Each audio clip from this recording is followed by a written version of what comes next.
What were you guys going back and forth on? My grandfather was scared y'all was going to rob me, so he was telling me to try to do a little bit more.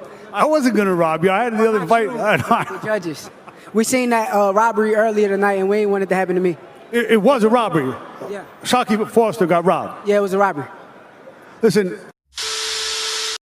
That makes him that he's getting so much heat for it. Shout out to boxing, whatever they do, boxing ego or whatever. What is it called? Something like that. Shout out to whoever I heard say this.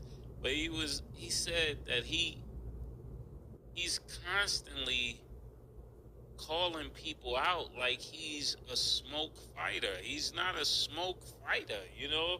He's telling them like he gonna knock niggas out. He's sending niggas bottles. Remember all of that? Like, you can't be sending niggas bottles and fighting like this. The nigga that send you bottles knock you out in the first round. Yeah. That was Mace giving his analysis of the Shakur Stevenson versus ArtemCONTROVERSY fight that just took place last weekend, last Saturday. And it's a lot of controversy around that whole fight because they were looking at Shakur Stevenson to come out to do something more than what he have done in his last fight with Edwin De Los Santos. And being that it was his last fight with ESPN, they showed people leaving out of the stands their seat again. Now this is something that we're going to be talking about. Let's get into it. 1 2 1 2 1 2. Check out what my breakdown and what I think. Everybody's so up in the uproar about the Shakur Stevenson and why they felt like he didn't do what they wanted him to do as far as get a knockout. But Shakur Stevenson is not that type of fighter. He's not going to come in and try to get you up out of there like Tank does. Some people say Shakur Stevenson is just one-dimensional, one-trick pony, straight up and down. He don't have no special effects. He come in to fight the same way every time. You know what you're going to get out of Shakur Stevenson. Well, I mean, I can kind of see why they say, he's a born fighter. Hey, they were saying that about Floyd, was a born fighter. But Floyd always made, for one, adjustments. For two, he never fought every fighter the same way. And they kind of looking at Shakur Stevenson like he fight every fighter the same way. What you gonna get is what you're gonna get. He's not gonna knock you out. He's not gonna stop you. But we know the kind of fighter that Shakur Stevenson is. Like, he got great skills. He got great stamina. He got good IQ.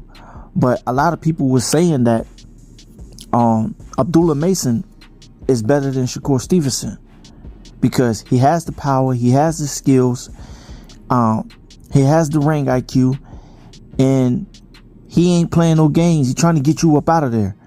So they saying that Shakur Stevenson, that Abdullah Mason is the real Shakur Stevenson. Like, I think that should be the next fight for supremacy, for Shakur Stevenson. If he can't get that Tank fight Abdullah Mason. But I know that fight will never happen. It will never take place. Even though they both in the same weight class, I know they probably spar with each other.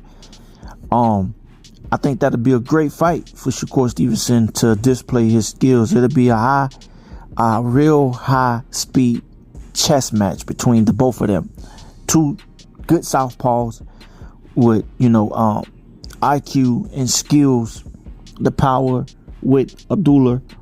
That's if, anything can land. Defensively, they both got good defense. Shakur is, great defensively sound. So that fight can go either way when it come down to it. And a lot of people want to see Shakur fight Tank.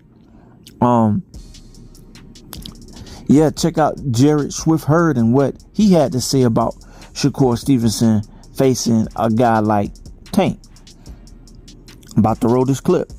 Roll the clip. Shakur potentially Tank's toughest fight at 35? For me, yes, in my opinion. And the reason why it's going to be because of this.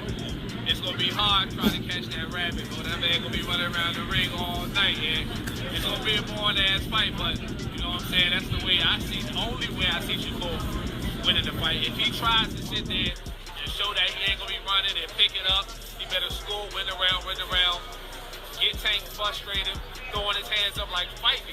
And then have to pull off the fingers. But if he try to go in there and show that he ain't that type of fighter, I feel like he'll run into something, get hurt. So as you just heard, Jared Swift, gave his opinion, the breakdown on the fight with Tank versus Shakur. And a lot of people feel the same way, but it's just that Shakur, he's not a puncher. He's feather-fisted. Rolly said that he can't punch through a wet paper bag. Rolly, was, I guess, speaking the truth, because we never seen Shakur Stevenson knock anyone out. But we know Tank can knock you out.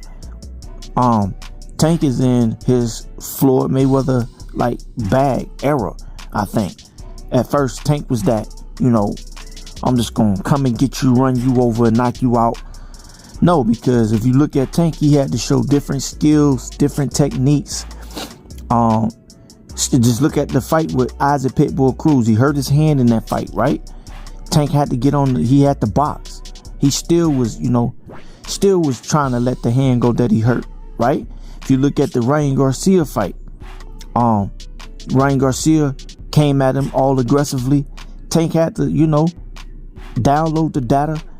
And once he computed everything that Ryan Garcia was doing, we seen what happened. Same thing with Rolly. Rolly kept putting his hands in the cookie jar, kept throwing the same shot over and over again. Tank, he calculated it and made Rolly pay for it. And we seen what happened with that.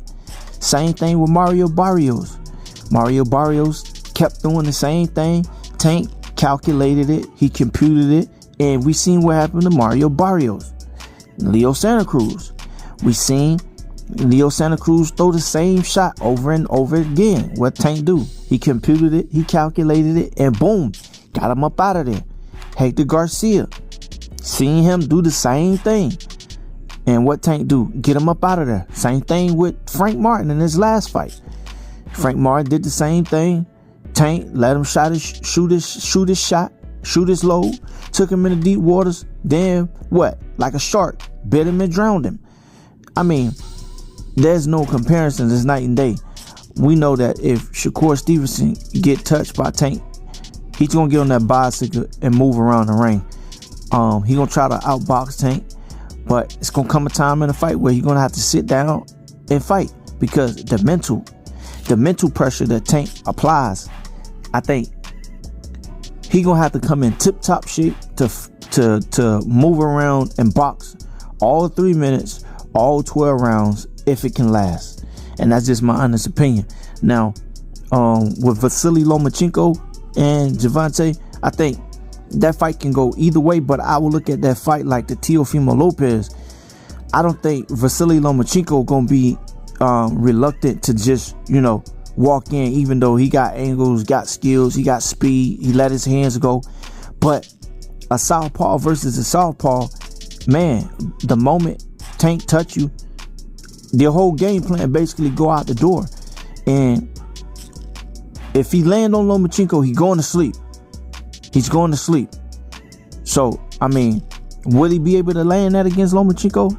Oh no, that would be a big fight for the both of them. But hey, we just gotta wait and see if that fight will ever manifest itself.